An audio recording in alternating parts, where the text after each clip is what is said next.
It is a huge honor today to be podcast interviewing Juanita Benedict, who's is a basically a physical therapist and a certified ergonomic assessment. Let me I wish I would have known you in dental school because the reason I wanted to first of all I met you by you started blogging on Dental Town.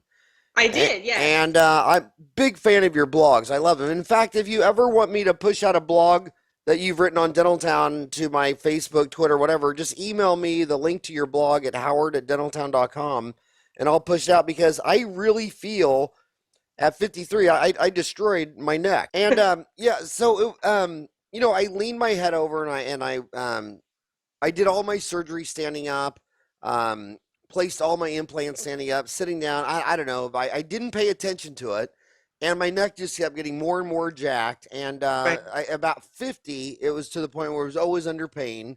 And then I've Mm, been unwinding it a lot with Bikram yoga. And starting at 50, I started to really take it serious. I've been doing Bikram yoga. I've done 3 Ironmans now. I do Ironman every year. But right. I really feel like I didn't know what you knew and what you're teaching. So I really am a big fan of trying to get your type of message out, especially to the younger people, so they don't show up at 50 years old all jacked up. So how did you get interested in this? Well, Howard, first of all, I appreciate your story because I've heard it a few times. I've listened to some of your podcasts, with some of your the people who want to share the same message that I do about not having to practice dentistry in pain. And I admire your Ironman feats because I too I run and I do different things, but I've always been intimidated by that. So I think that that's amazing. I actually became interested in doing this. It was to be honest, it was dentistry that led me to physical therapy. My stepfather was a dentist, and watching him when I was living at home, he would come home after a long day's work, and the first thing he grabbed was his TENS unit. So he would put that TENS unit, which is that electrical stimulation, on his neck and on his shoulders, and that was the night for him, right? He wasn't able to do anything else because he'd been in pain working all day. He Now, wasn't a big. Oh, go ahead. how old was he about when he was doing this? He was probably in his mid 40s. Yeah, yeah. Yeah, it wasn't. I mean, he had been practicing for a long time, but and his days were pretty by today's like productivity standards. He had his own small office, and his days were pretty well scheduled. They weren't really long days, but he couldn't tolerate a lot of long days because of the physical pain that he would have. So he actually, just working on him and helping him learn some different body techniques and whatnot, that's really what kind of drove my interest into therapy, because I wanted to help him and people like him, because it's just terrible to live Now in pain. how now how much of that pain he was suffering do you think because the dental assistant was beating on him all day? Now, my mom might watch this, so I better be Because nice. your mom was his dental assistant, right? Yes, she was. And then No, later really, you it was became just, his dental assistant. and I did become his dental assistant for a little while. Yes. Yeah. So that was an interesting experience, and as a dental assistant, not just with him, but with a couple of other dentists, I really came to appreciate how the posturing and how much pain can be caused because of these awkward positions that you're in quite frequently throughout the day. So, I think a lot of young dentists think the older guys or they see an older person in pain, they always think a one-time injury, like, oh, because you hear their questions. Oh, were you right. in a car wreck? Did you have an injury in high school football? They always think of some big acute wreck. And they don't realize so much of these injuries are just the little small things we do every day for years, not a car wreck or getting your knee blown on a football field or something like that, right? Yeah, well, what's really interesting to me is that a lot of the injuries aren't necessarily credited to dentistry. What will happen is you can spend a whole day in these awkward positions and go home and pull a weed out of your yard and throw your back. So then the assumption is that, it's because you pulled the weed, but that's not true. It's actually because your muscle is weakened from being in these crazy positions all day long that it really takes nothing for it to just go out on you, if you will. So tell me what you're doing now. You're blogging, you're lecturing. Is your message something more preventative for, kids in dental school and the young kids under 30, or do you actually help old fat bald guys like me unwind their pain, or what are you doing? Well, I do both. Obviously, we're all in the healthcare field. So you understand the importance of preventative care, right? And so when we're going to, or when I'm talking with dental schools and faculty, that's certainly something that I would love to stress is how to prevent these injuries in the first place, because they are preventable. There are so many ways and so many tools out there and so much education that we can provide the dental students that can prevent this pain from even starting. I don't know if you know this, but I also blog for Ignite DDS. So I blog there as well because the message needs to be out there for these younger, for these younger dentists who are coming in. So the message is there as well. But yeah, I do office consultations as well. So I will go into fix, what did you call yourself, an old fat bald guy? Is that what I'm an you old fat bald guy. Okay, well, I even fix like skinny, young, haired guys if they need it. But look at a couple of different aspects of their practice and then determine what strategies are best for them, not just exercise wise, but also ergonomic strategies. And I really try to bring in really practical ways to change your dental practice so that you're not going to end the day in pain.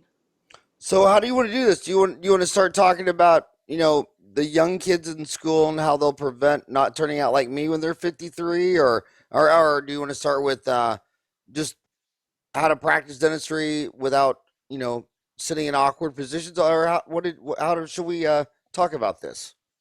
Well, I would actually, let's talk about, I would rather talk about the ones who are already suffering in pain because I feel like Are you they've talking about married men?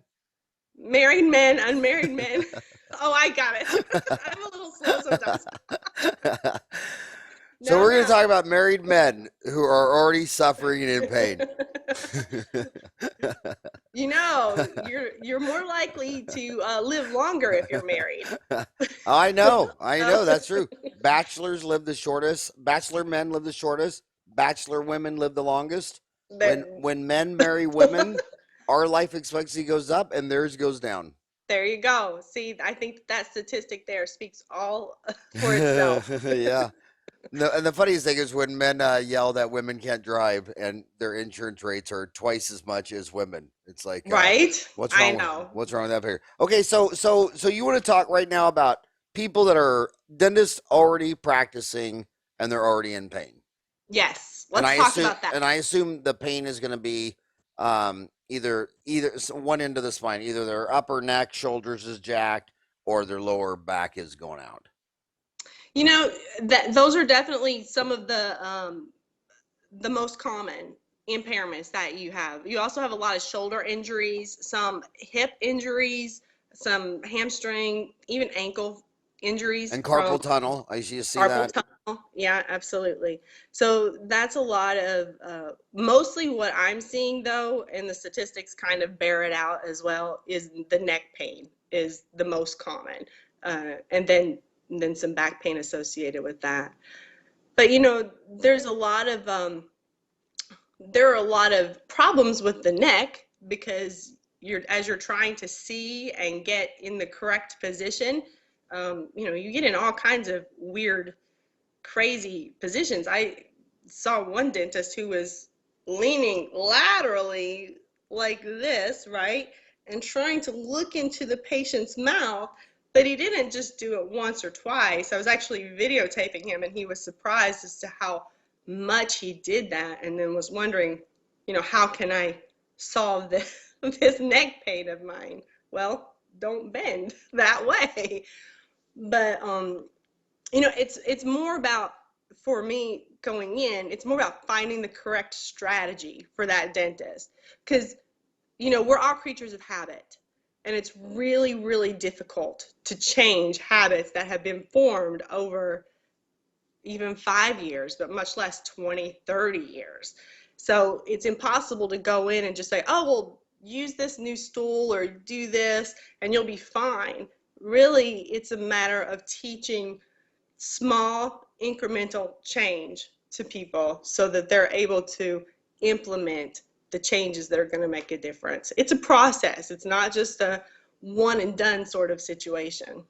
I see a lot of dentists going to great lengths trying to do it. Like I know a lot of, it's funny because the some people will get into microscopes because they want to Mm-hmm. see and their quality goes up. But for every one dentist I know that bought a microscope to increase their quality, Mm-hmm. like during root canals, another one bought it just so they can look straight in like a periscope and have Right, the microscope turned because they just can't lean their neck over anymore. right. I see like in my office, I got eight three hygienists, other dentists, but they're all buying different chairs. I mean, you go into one hygienist, it's like riding on a horse saddle, and then, everybody's Sure. all these different chairs, and I got girls up in the front that are sitting on balls, So Right. obviously, lots of people going to great lengths trying to solve this problem.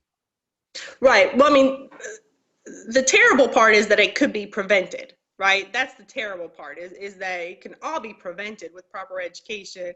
And I know you had someone a few weeks ago, uh, Julie Kagan, who talked about having physical education in dentistry, like while you were going. And I thought that was an amazing idea. I thought, wow, that's brilliant. That's really what should be happening And it's for so preventing. obvious. It's so Yeah, I obvious. mean, How I did that thought that get was taken out? yeah, I thought that was a brilliant observation on her part. But now that's hindsight, right? We can't look back and now say, "Oh, I wish I could have prevented that." But it's just like anything else, it can be treated. What I find frustrating, not frustrating, I should say disappointing, is that when you talk to dentists who are in pain, they'll say, "Oh, I've been to physical therapy. Oh, I've been to chiropractor. Oh, I've, been to massage. I've tried the TENS unit. I've tried all these different mechanisms." Maybe, but usually what we'll hear is, "Oh, I've tried this. It didn't work. I guess nothing will." You know, maybe one or two strategies that maybe worked for someone else but aren't working for them. And then there's this sense of, well, I'm a dentist or dental hygienist or any kind of dental professional. So I'm just bound to suffer for the rest of my life. And it's not true. There are definitely strategies for everybody, but what works for you may not work for someone else. And so it's really important to learn yourself, learn how you practice, and then the best way to implement good strategies so that you can practice without pain. And there's even a darker side to this. I cannot tell you how many dentists I know that have had two or three of their disc fused in the back, and then Exactly. it seems like on all of them, I'm a dentist and I'm not an orthopedic surgeon, but it seems like all of them, like 5 or 10 years later, then they end up doing the other end, like the neck, Yeah. and then a good chunk of these guys, maybe 25% or a third, or start eating pain pills all the time, and then some of them Right. get addicted to that, and Yes. it's just a huge cluster. It's just a huge bad deal. Right. And as a physical therapist, I see people coming out of surgeries from these fusion surgeries all the time. And our vertebrae were not meant to be fused. They were meant to move, and they were meant to move for the entirety of our life. So I'm not an advocate of these types of surgeries unless there really absolutely is no other way. But oftentimes on my end, and not just with dentists, just with the general population, lumbar fusions have a 50% fail rate after the first year. So, would you try other treatments that And, only have 50% and fail rate? I think it's funny how on Dental Town, where if anybody says anything about being holistic or a naturopath or anything, all the dentists on Dental Town just throw them under a bridge. Yet Yeah, when you go listen to the dentist talk and you get in their own value system, I mean, the bottom line is America is rapidly lost face with the healthcare system. It just seems like every time you go to a doctor, they want to give you a pill or cut Yeah. something. And I can't, I mean, if I go talk to 10 60-year-old men, the richest, smartest, most educated ones will say, I don't trust doctors. I don't want a surgery. I don't want to take your pill. I don't want your side effects. And then the dumb, ignorant ones who maybe didn't finish high school, had a low paying job, are not readers, and they're on 6, 7 different medications. They've had lumbar fusions. They've had all these different surgeries. They're just doing what the doctor says. And the Yeah. doctor's doing a lumbar surgery. A lot of them are doing it because they can bill a big procedure out. And then when I talk to dentists who on their website put, I'm a holistic dentist, I do natural alternatives, whatever like that, their new patients exploding. So I mean, I've always had a good sense of the market, and I Hmm. think the market is huge for alternative healthcare, whatever that means. I mean, whatever that means. But like in my whole neck problem thing, I've got Hmm. the MRI, I've got the CAT, I've gone to the specialist. I sure as hell ain't doing anything they recommend. I'm not taking their anti-inflammatories. I'm not gonna do a surgery. I'm not gonna do anything like that. I'm doing yoga and Ironman and Right. I mean I don't take an aspirin or a Tylenol or nothing. Right. I think that there is definitely a place for the traditional medical model, but I don't think that it fits for everyone, It you know? mostly fits And for Wall Street brokers. you're a little more cynical than I am about it, but that's okay. My stepfather was like that too. That's why he never went to a doctor, and I understand that. I mean, I really do because again, it being working with the general population still, you see the effects of entering the medical community and entering that medical care. All A lot of times, oftentimes, it just results in more doctor's appointments and more specialists and more intervention, and this didn't work, so let's try this. So I understand that. But the irony is that a lot of dentists, the way that they deal with their pain, like you mentioned before, is that they self-medicate. So not wanting to go to, a medical doctor is one thing, but if you're using the same types of strategies, which is just medicating yourself, whether it be And through like Tylenol, pain pills, things like that. There's a lot of statistics out there that, and dentists also, because of their disability insurance, they don't want to be on the record of doing these things, which I understand that too. But there are so many other ways and so many other strategies of dealing with your pain, um, that it's really not even necessary to go there, I don't feel, until you've exhausted a lot of these other possibilities. so what strategies would you recommend? Well, okay, so when it comes to pain, I feel like that there are basically three areas that need to be looked at. Okay, so when I do a consultation, I go into an office, I look at three different arenas or areas for pain. First is one that everyone expects, right, which is the environmental. So what kind of environment is the dentist or dental hygienist in? What's the setup of the office? What types of positionings are they doing? What kinds of tools are they using?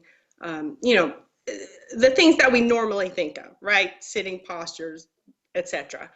But as a physical therapist, I also look at the physical structures, right? So there may be some anatomical anomalies in that person. Maybe their posture is a little off because they had an injury earlier on in life and they've never been able to recover. There's a lot of scar tissue there, so there may be some specific treatment that needs to be worked in that area.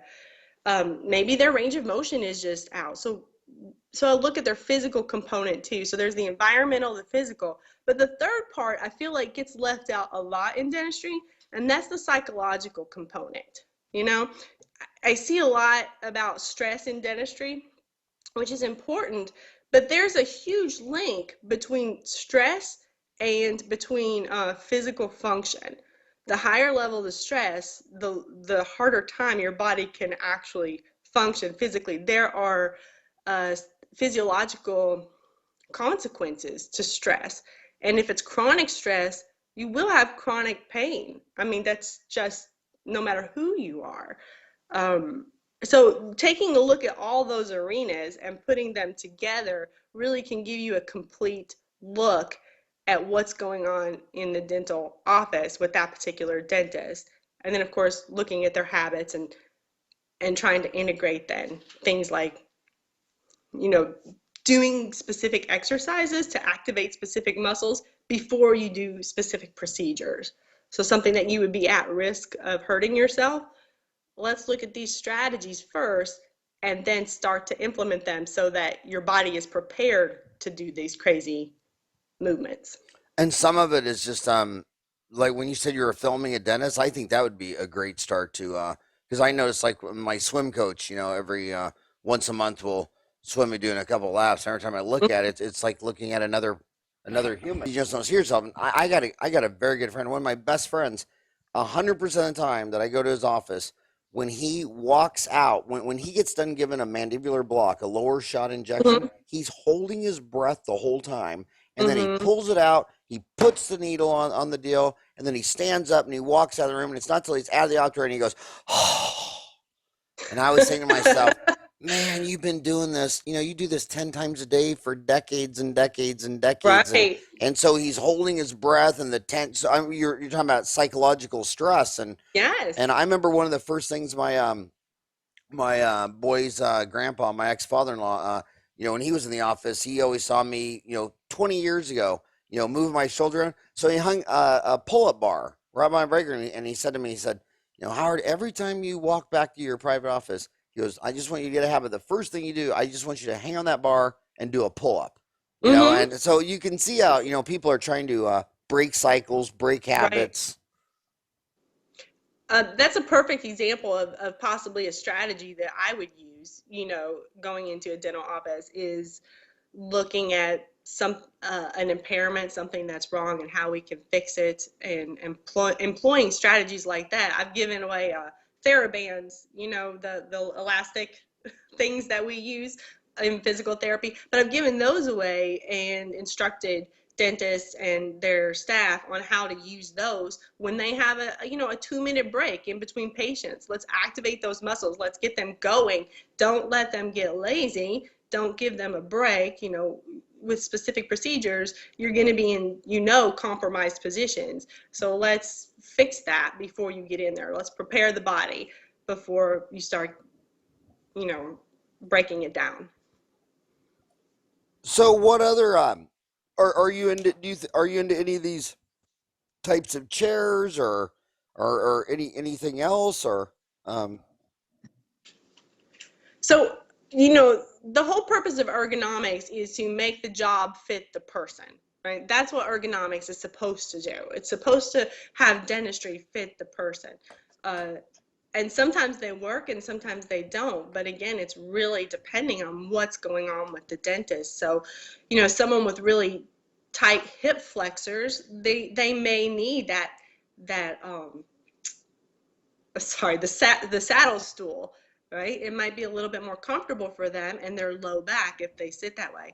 But if you don't have tight hip flexors, it may just be a waste of money and time to invest in doing that, purchasing some of these ergonomic equipment. It really just depends on the person. So, now your blogs are also on your website healthydentistrysolutions.com, yes. healthydentistrysolutions.com, and Hmm. you have a lot of are all these blogs on Dental Town too?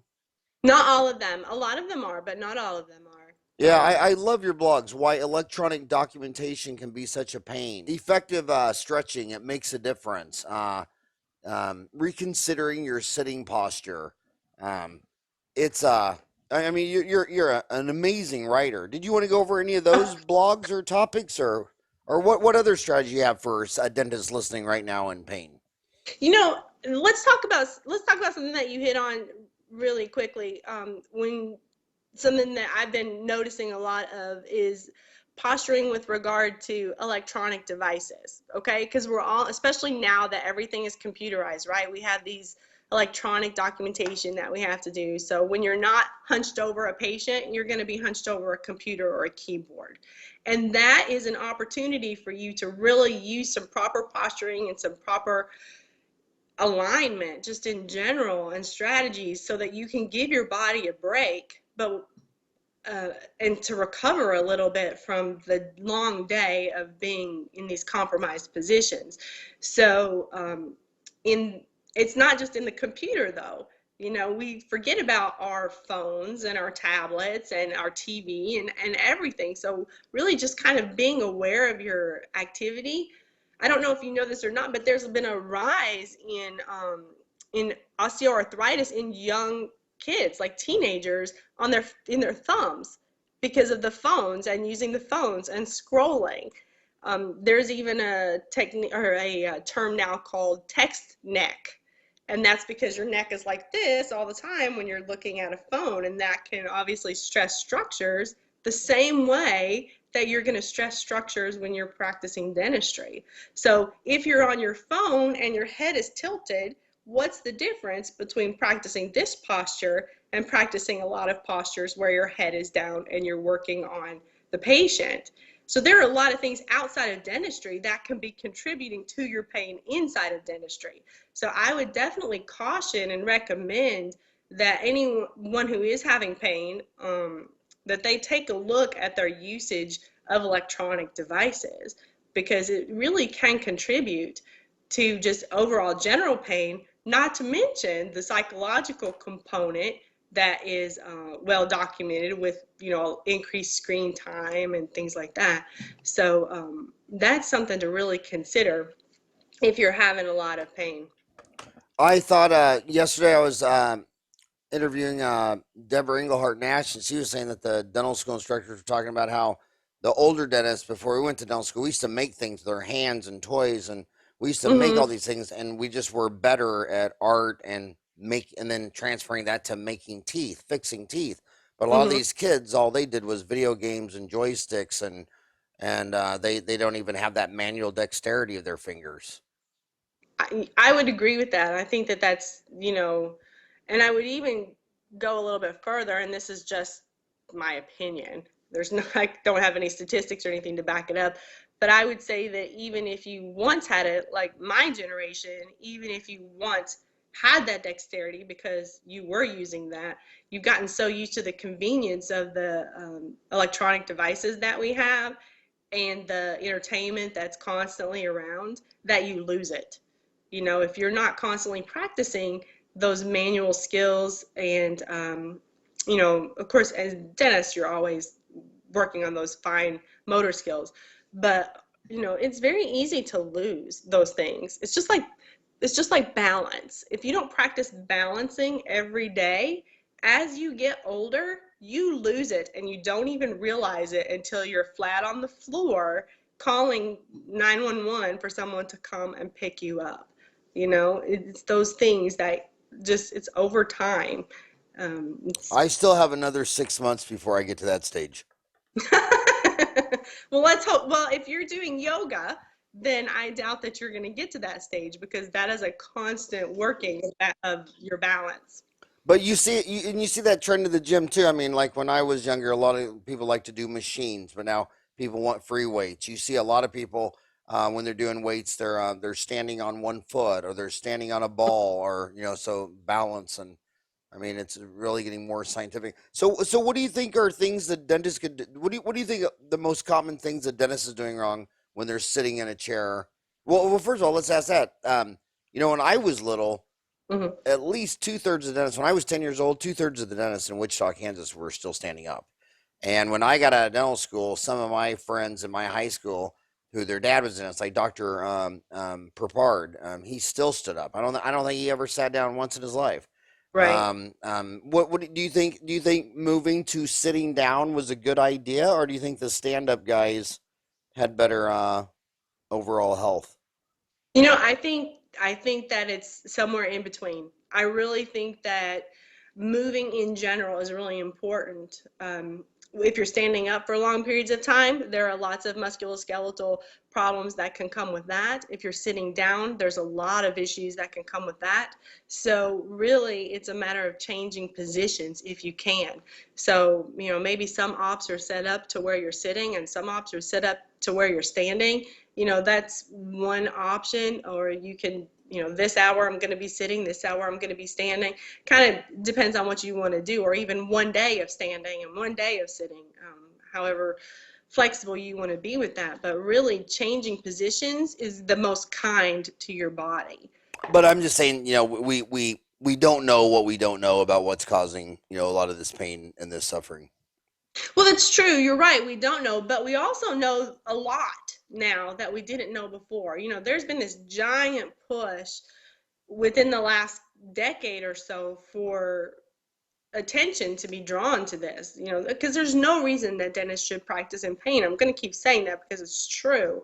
There are just, especially now, there are so many ways that you can adopt your job to you, adapt it to you, instead of you having to adapt to it. There's too much out there. So you're right. In 20 years, they may say, oh no, sitting and standing were both bad. You should have been on your head. I mean, they could do that. Who knows? But I think we're responsible for the knowledge that we have now and being able to Speaking of implement it. standing on your head, I know a dozen dentists where if you go in their break room, have that thing that you put your feet into Yes, and kind of roll back, and they hang by their own feet. right. What do you think of that? Inversion tables, um, in physical therapy, we use traction units, right, to kind of pull apart the vertebrae a little bit and relax them. And so there's a couple reasons that we do that. And I know some dentists use that. There is this thing called posture pump. I'm sure you've heard of that before, but it's for your neck. It's basically just a traction. So there are some benefits to that, and the inversion tables are basically the same thing as the traction, because you're just trying to alleviate the pressure that's on your vertebrae, right? But you're not going to get a lot of distance in between those vertebrae, which is a good thing. You don't want too much distance between them, because then you're going to have a lot more laxity and a lot more play in that joint and actually cause more pain. It can relax the muscle around the vertebrae to make it a little bit less painful. Sometimes it's just fun to just spin on your head. It's a good way to relieve stress a little bit. But, I remembered my train of thought. I remember my train of thought. So, okay. so my ex, 3 boys in a row, no morning nausea, no nothing. She totally believes in her head that, everyone who gets nauseous, it's all in their head. Then the fourth one, she had total nausea and all that stuff. And I sometimes try not to be judgmental. I got this bad attitude. So many of my dentists and hygienist friends, I know they got carpal tunnel syndrome. It seems like Mhm. all of them, they're sitting there with their hands and they're talking about their pain, and not one of them has ever done a push up. And sometimes I'm just sitting there thinking, you're going to all these doctors, getting all these surgeries, taking all these pills. Why don't you just get your fat butt on the floor and spread those palms out? Do 10 push ups every day, then do 20, do 30. But then I think to myself, well, I'm a dentist. I don't know what I'm talking about. I mean, is there any evidence that all these people with spasming hands and carpal tunnels is just because they've never just done a push up? I mean, are there athletes who can do 25 push-ups every day that still get carpal tunnel? Well, Am I being ignorant by associating those two together? no, not necessarily. Carpal tunnel is, of course, a compression of the carpal tunnel in your wrist hand area there, and it can lead to inflammation, which is really when you start having pain, because there's only so much space in that carpal tunnel, and when it starts to inflame, just like anything else, of course, that takes up that space in that area. The idea is to prevent that. So if you're stretching regularly, which a push-up would do, right, because it would stretch the hand backwards instead of forwards, which is normally the position of dental hygienists and dentists, then it's really going to take a lot of pressure and relieve a lot of pressure from those tendons that run through that carpal tunnel. And instead of the tendons staying in this position, creating that inflammation, then you're able to get them moving a little bit more. And it's a little bit more of a natural um, system, right? Instead of it just being one way, our bodies were meant to move all kinds of different ways. So again, it's a matter of being stagnant and being in a static posture for a long period of time. Plus, you're having a lot of force when you're in that position. So that's demanding a lot of the muscles. And oftentimes there's just not enough recovery time from there. And so the muscles are injured. You're not letting them recover. And so that, of course, is going to lead to some more inflammation as well. So I don't think you're completely off base. I think it's of course a little bit more complicated than that, because once that inflammation sets in, then it becomes more difficult to manage. But in therapy, when we treat it, that's exactly what we do. We do a lot of stretching the other way and strengthening the other way, trying to relieve some of that pressure that's in there. What exercises do you think work best for dentists and hygienists? Um, that's a great question. Again, it really depends on what's going on, but from my experience, and we've talked about before, really the neck shoulder issue seems to be the most troublesome. There are a lot of exercises out there. Even there's a blog on my website talking about neck exercises, and you really want to work these neck flexors right up here, these deep neck flexors. So there are some strategies there to help that, and also to bring these shoulders back, because we're hunched. Again, we're hunched not just during the day while you're practicing, but also when you're watching TV, when you're eating your meals, when you're on your phone, when you're on your computer, when you're writing, when you're doing anything, when you're driving.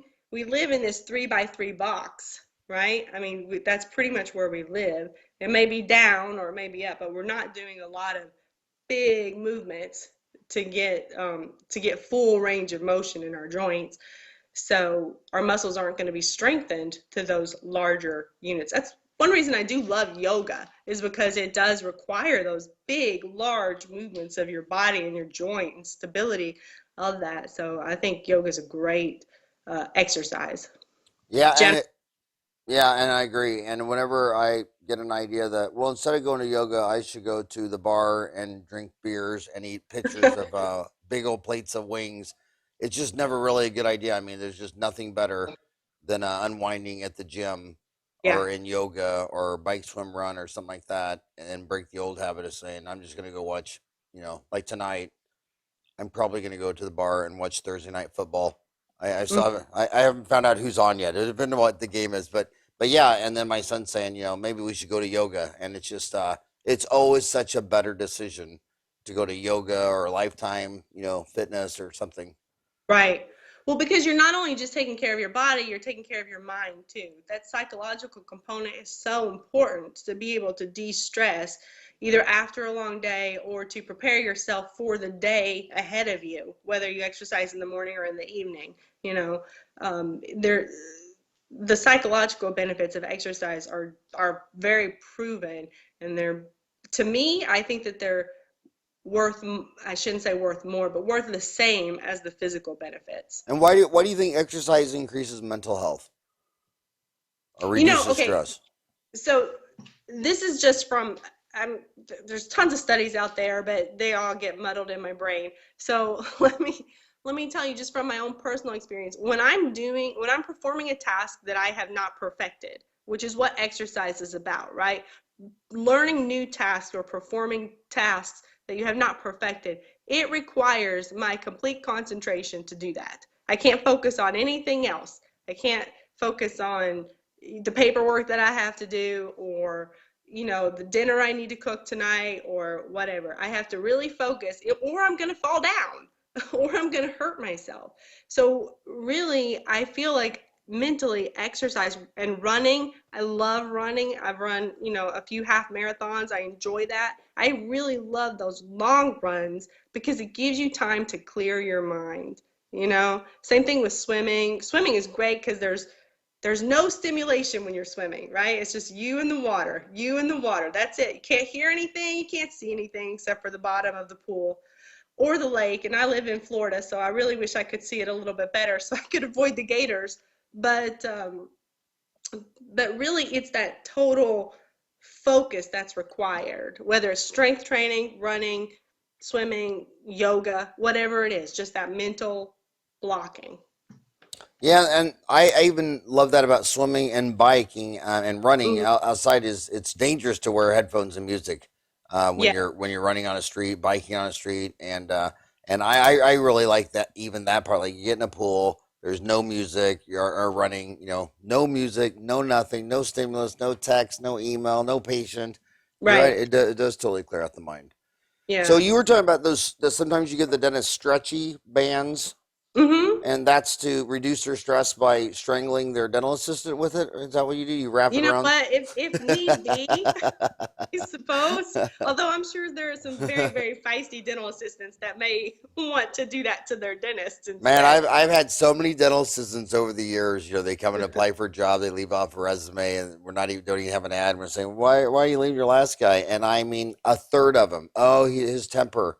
He throws instruments. He screams. He yells. I mean, it's like you listen to what they're saying. You're just like, oh my god. Yeah. I mean, there's just some crazy environments out there in dentistry. Well, dentists have a certain temperament. And I don't mean that in a bad way at all. It's just that you have to have a certain personality type in order to be a dentist, right? I mean, or to be a decent dentist, I should say, because you have to care about meticulous details. Otherwise, your your profession is just, or your work is going to suffer. So I don't think that stops just at work. I think generally that's just the personality type that goes into dentistry. So knowing that, yeah, there can be some squirrely dentists out there, but you have to appreciate that about their personality, because it's a challenging job. It's not easy what you guys do, and it takes a lot of patience and a lot of focus to do it, You and said you have to be able to do that. you guys, which made me think of, now half the school's boys, half girls. Do boys and girls have different physical therapy issues by practicing dentistry from different body types? I mean, are guys more prone, less prone? Any gender issues on physical therapy in dentistry? You know what? There's actually a lot of them. So I'm glad that you brought that up. Women will actually suffer more intense pain than men do. So men may suffer. Now there are some reasons that may occur, because once men have the pain, they may be more likely to back away from the positions that are hurting them, whereas women just kind of truck on. But women typically have more intense pain and different pain areas, more in the neck and in the wrists. Men will typically have more lower back pain. They also have a lot of shoulder and neck pain as well. But But women are there more are differences in the wrist and where? in the neck. Women Mhm. are more wrist and neck, Mhm. and men are more lower back. Yes. Huh. But And now that's very general. right. Everybody can have everything. So that's on the limited research that's out there on gender. Well, they seem to have very different body types. I mean, men seem to carry more weight up in their shoulders. They seem to have more broader shoulders than you would think. If you have more weight on top, than your little bitty waist spine might have Mhm. more issues. Mhm. Well, and you know, our world was set up initially for men. Women are coming into it and having to adjust their environment so that it's more women friendly in lots of different ways. So that's certainly something to consider. And even things like the weight of loops, Right. so oftentimes a man will, I shouldn't say oftentimes, sometimes I've seen this happen in offices, which is, you know, you think all loops are the same as far as weight goes, but women will have they'll need a lighter loop oftentimes, because that heavy loop just doesn't work for them. It causes much more stress on their neck than a lighter loop with the same magnification and all that would um, for a man. I only have to wear loops when I go to the bathroom. That was a good one, huh? That was a good one. I only had to count It to was three. unexpected. It was unexpected. Those are the best jokes. So what do you find more when you said pain itself has three components: physical, environmental, psychological. What do Mhm. you have the most success with when you go into a dental office? changing their physical environment, the psychological? Okay, well, that's a good question.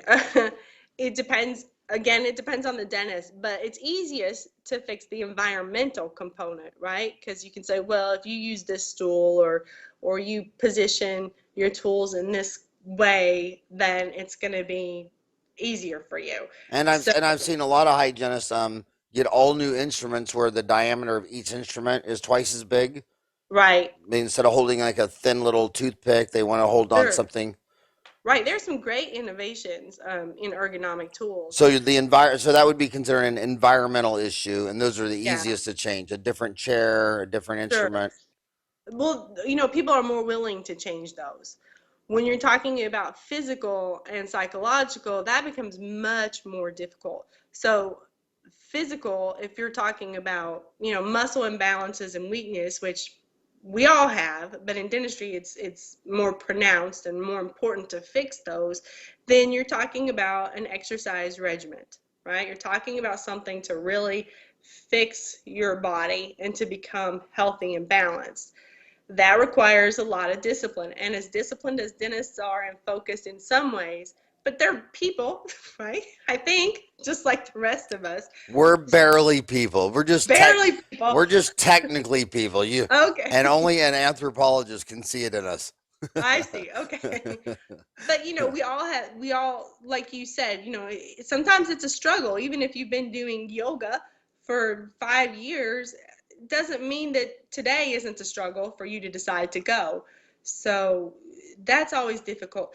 There's a study for physical therapy that people who were in physical therapy, when asked how compliant they were with their home exercise programs, only 35% of the respondents said that they were compliant while they were actually getting physical therapy. So, and I have a really hard time believing that all 35 of them were actually compliant with, their exercises they were supposed to be doing at home. And these are injured people that are supposed to be taking care of themselves. So I think it's just kind of human nature. Well, I mean, in a dental office, you ask someone, how often do you floss? They usually most people say, well, you're the one who did it last time. Yeah, I mean, right. so I totally see that. Yeah, I mean, it's the same thing. We all have difficulty. It's a So lot easier to say it what do than you to do think it. of some of these dentists and they're posting pictures on Dental Town where they try to set up more physical stuff in the room, like maybe between room 1 and 2 they'll put a dip bar, and between room 3 and 4 they'll put a pull up bar, and then Hmm. their staff lounge they have a stairmaster. Right. Are you seeing that when you're out in the field? Does that seem to help, or those all just become things to hang your uniform on? Well, I haven't seen it a lot, but it's definitely going to help as long as you're doing it properly, right? If you're going out and using a dip bar to do some kind of crazy acrobatic routine and possibly risk injury, then that's obviously not good. But yeah, I mean, I really promote exercise while you are performing your job and your tasks. And learning how to control your body while you're doing those tasks is the most effective way to prevent and to relieve musculoskeletal pain. And So, let's talk about beds, because when you look at repetitive motions, probably mhm. a very long period of time you're laying in your bed. Have you seen any success in people? I noticed some of these what is it, Tempur-Pedics, where you can inflate them different firmness, or Right, I see whenever you go to a chiropractor, they everybody's trying to sell you their own pillow or this or that. right. So when you're talking to a woman dentist with neck pain, do you ever address, like, well, what pillow are you using, or how firm is your mattress, or what is your Tempur-Pedic number, or any of those? You seen any of that in the literature? I haven't, to be honest, I haven't really done a lot of research on that particular aspect. I haven't really experienced a lot of people who are complaining that they wake up fatigued. Like that would be my question. If someone's telling me, "Oh, I have neck pain and I just can't. I'm never rested. I'm tired all the time." That would be my number one question. Is how are you sleeping? How well are you sleeping? And then we would go into that kind of information gathering process. What kind of pillow bed. But no, as of this point, I have not run into that. I'm sure that it's out there. I just have not. So you've Come. been lecturing. How do you like lecturing? I like it. I don't. I haven't had a lot of opportunities at this point, but I enjoy it. It's fun to share my passion with people. I'm really not much of a writer. I don't like to write so much, but it's the only way to get my ideas and my passion out there for the Do you masses. want to do you want to lecture more? I would like to lecture more, sure, You of know what one of the course. biggest secrets in building your lecture reputation is? What Um, is that? well, there's about 258 different societies just in the U.S. that pick speakers, and Mm-hmm. almost all those speakers are picked by volunteers. So the executive director will get three volunteer member association dentists, and they'll say, "Okay, you three pick the speakers, and you pick them for endo." And they'll tell another guy, you pick them for crown and bridge. And they'll tell a third one, the number one complaint of every lecture of all time, there's nothing for the staff. So you got to go Right. find something for the staff. So that's where you would come in, or practice management, or motivation, or whatever.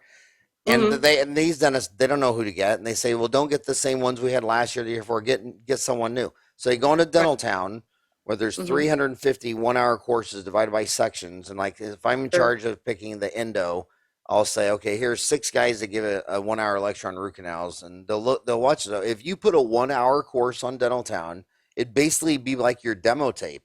And then there's going to be dentist geeks all over America that say, I need to find something for the staff. And if your presentation looks like it would be interesting to a dentist, a hygiene would find interesting. Um, you know, so you should do that. You should make a 1 hour course on Dental Town Absolutely. I and have try. considered. Yeah, and when you're presenting it, don't just focus on, like, don't always say like dentist. Say dentist, assistant. Talk about the receptionist, what chair, Of and course. let's talk about that. So Mm-hmm. I've got girls that are sitting on. First, it was a big ball. Like, go back like 10 years ago, it was a ball. The problem with the ball is they'd stand up and it was a bowling ball. It was crazy. The ball was everywhere. Sure. Then about 2 or 3 years ago, they got these little racks with four wheels, where they would put the ball in the wheel thing, so it would kind of like a roving chair. Right. So what do you think of those? I think balls are great. They really help with your posture. But again, it doesn't matter what you're sitting on. If you're sitting for a long time, then that's really the problem. You can have the best posture in the world, but there was a recent study that came out that talked about how just sitting, the act of sitting, increases your risk of cardiovascular disease, which shouldn't really be that surprising to us, right? Because you're not active, you're not moving.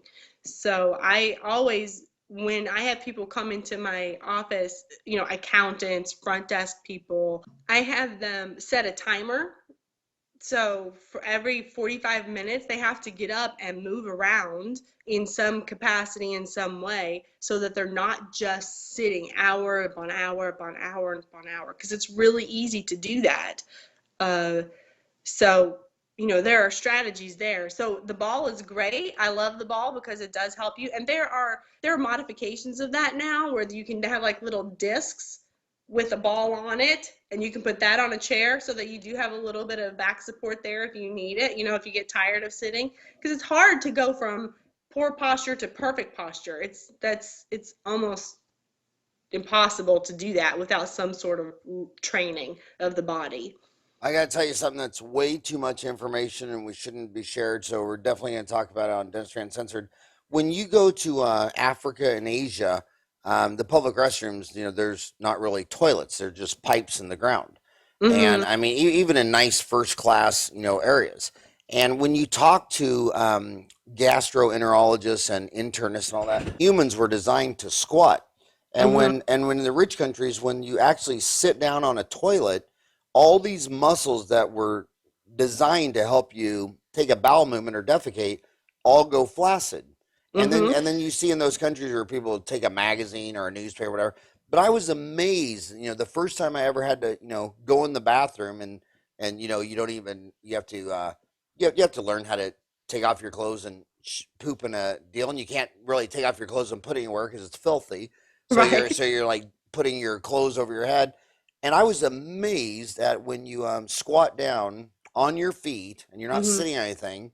I mean, it's a projectile. I mean, it's like you're launching a rocket, and then and the doctors all understand this, and they're like, the Africans and Asians and India and the Middle East, they have a better pooping system because there's no chair to sit on, and I Right. I couldn't even imagine trying to implement that in the United States. I mean, could you imagine going into all the dental offices and telling all No. the girls we're taking out the toilets? And you're just going to have to learn how to squat. It's going to help your bowel movement. It's going to help your back. It's going to help everything. We're going to take the chair out of the toilet. But Yeah. the reality is that's how you're supposed to do it. That's how you're supposed to keep your muscles. Have you heard this, or have you heard people talk about that? I haven't heard that particular thing. However, it's certainly the same with childbirth with women. I mean, we weren't meant to lie on our backs in order to give birth. You're really meant for gravity to assist you there. So, when you're lying on your back and the doctor has to bring the vacuum out to help the baby come out, well, I mean, that's exactly what gravity would have done without, And the I've seen them. I've this, seen them in the rice fields when they go into delivery and yeah. they stay on their feet, and women come to their side and they keep them on their feet and they drop that baby. And then the craziest one is in these rich worlds, after the baby's delivered, they have all this postpartum depression and anemia and Mhm. all that. When every mammal, after they drop the baby, turns around and eats that placenta and Mhm. all the vitamins and minerals and nutrients, and so I imagine going into a hospital and say, we're taking out the toilet seats, you need to squat on a pipe, Right. you're having your baby standing up, and when we're done you're going to eat the placenta. I mean, you Yeah. can, and then they'd blame it all on Obamacare. Yeah, they absolutely. There's there are some benefits to us moving into a more affluent society, but there are certainly some detriments to it. I think we've moved a lot. We moved very far away. I mean, look at our food. How many hands does our food typically touch before it gets to us? No, and we lose so many nutrients that way, as opposed to just eating it from the ground like we used to do. How many people are, and this is not, especially with the this is not meant to sound like it's dirty or anything, but we're not meant to have like our carrots peeled and completely clean, right? Because we get our nutrients from the dirt, right? From the earth itself. So people sometimes will flip out if everything's not perfectly sanitized. But in reality, that's how we are going to stay healthy, because that's where our nutrients come from. So and what's funny is the doctors know this the most, yes. and they're the most crazy when any dentist says they're holistic or they're natural, and that's Mhm. where the actual dentist mind is. He just doesn't reframe it and doesn't understand. I mean, when I talk to dentists, they don't want to be on 10 different prescriptions. They don't want Right. the surgeons cutting on them and doing all these Right. procedures. And then when one of the dentists in the area puts on their website holistic dentistry, natural alternatives, whatever, they go ape shit. But that really gets smart people on the internet, because if I had a lower back problem, I'd be looking for someone who was advertised on their website, alternatives to back surgery, don't want Mhm. lumbar fusion, tired of taking pills. I would want to work. I would want to exhaust all of those mechanisms before Sure. I went to the American healthcare system and gave someone my credit card and they start, shoving pills down my mouth and cutting on stuff. Right. No, I agree with you. I actually have the same philosophy as you do. First you need to educate yourself about what's out there and what is off the beaten path. I don't. I really do appreciate some modern medicine. I mean, it without penicillin and without some of these things, we wouldn't have the lifestyle that we have now and the life expectancy. Um, However, not every little thing needs a pill, right? Not every little ache or pain needs a pill. And so, you have to recognize it for what it is, right? It's a business, and it's a very profitable one and a very powerful one. So I'm probably going to have somebody knocking on my door later today from the government because of the lobbies. But you have to take that and realize that it's not appropriate for everyone. And maybe sometimes it's appropriate and maybe sometimes you need that, but sometimes it's not, and that's really that self-awareness that you have to develop. I'm not going to take a pill until they make one that grows hair, and then I'll They try haven't done that it. Well, hey, we're out of time. It's we're an hour, a minute into overtime. But Juanita, again, I am a big fan of your blogs. If you're listening to this, you can find your blogs on dentaltown.com under blogs. You can go to Juanita's own site, healthydentistrysolutions.com. But I'm telling you, young kids, don't end up like me. Learn how to prevent this stuff, yet? Right. because my neck is jacked. I have so many dentist friends who can't run, they can't bike, they can't swim. A lot of them are about 60. I know a ton that had to retire, take disability, whatever, and they never saw it coming. They were Yeah. athletes in high school. They always thought they were healthy, but they didn't focus on ergonomics. They didn't focus on posture. They didn't focus on the psychological stress. They didn't do everything Juanita's talking about. And it cost them millions of dollars because if you just make the average pay, say $150,000 a year, what's 150 times 10? That's $1,500,000 a decade. So if you got to go out of this profession at 55 instead of working until 65, well, Juanita's telling you it could have saved you $1.5 million. So there's and for every $100,000 you want to make in retirement on a risk-free 5% government bond, you take 100,000 divided by 0.05, and you need $2 million of bonds to get $100,000 a year income. So every year you can keep working and earning $100,000. That's equivalent to having $2 million in your retirement account. And the bottom line is, I don't want to retire. I want to be healthy. I would love to be able to do a root canal and pull 4 wisdom teeth on my 80th birthday, like Bob Ibsen does, like Gordon Christian does. Sure. And when these dentists are going out disabled at 55, when you got Gordon Christian and Bob Ibsen doing it at 80, the difference between 55 and 80, 55, 65, that's 25 years, 25 years at making, say, just the average is, say, 150,000 times 25 years. That's almost 4 million bucks. So yeah, so do an online CE course. I'm When you email me, I'm Howard at Dentaltown, and the guy in charge of the online CE is Howard Goldstein. So his email is Hogo Hogo at dentaltown.com, and put up a deal and put a tagline on, how to practice longer, and I mean, add millions of dollars to your retirement fund by not having to retire early. Sure. But anyway, hey, Juanita, thanks so much for spending an hour with me. I think you're phenomenal. And if you guys are watching us on YouTube, or Dental Town, I'm not going to tell your age, but when I first saw her on her blogs and I first went on her Skype, I literally thought you're 28 years old, but you've actually been doing this a few decades. You look, whatever you're eating, send some over here. Sure. Thank you so much, Howard. I really enjoyed this opportunity to get to talk to you and again to share my passion with everybody. I really appreciate it and hope that you keep doing your good work and spreading the gospel of health around. All right, Juanita, thanks for your time, buddy. Bye All bye. right. Take care. Bye bye.